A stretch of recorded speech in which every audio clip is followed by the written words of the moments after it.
És curiós, senyora Estrada, perquè la seva formació política nega la substitució cultural i demogràfica que patim i desresponsabilitza i absol de la pèrdua d'identitat les onades immigratòries massives, contínues i invasives que rebem. No admeten aquest greu problema immigratori, però sí que són capaços de detectar, reconèixer i denunciar la conseqüència directa que se'n deriva. La dura realitat, present també a les aules, els desmunta el relat fantasiós, multicultural i de color de rosa que reciten els casals amb el got als dits i asseguts en rotllana. No poden obviar el resultat per més que s'entestin a negar-ne la causa. La llengua natural i pròpia de Catalunya avui és minoritària damunt casa nostra i residual a bona part de les aules del país. I aquesta anomalia no és pas producte del 25% d'imposició a les aules que emana d'una sentència judicial, com vostès insinuen. És fruit d'anys d'inacció política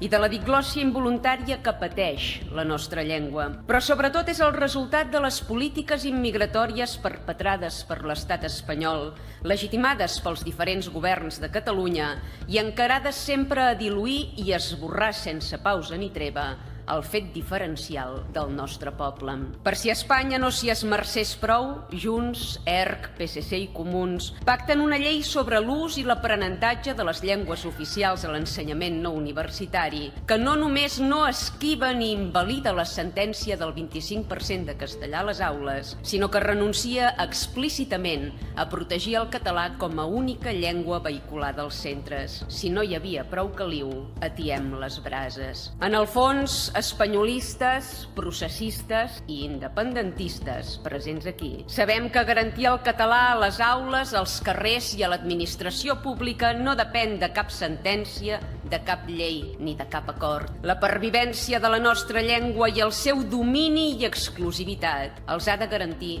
un sol text, la declaració unilateral d'independència, no la de 8 segons, evidentment, la definitiva. Sense estat propi, què tindrem? Mocions simbòliques com aquesta i extinció nacional progressiva. Tenim identificada la causa, vivim la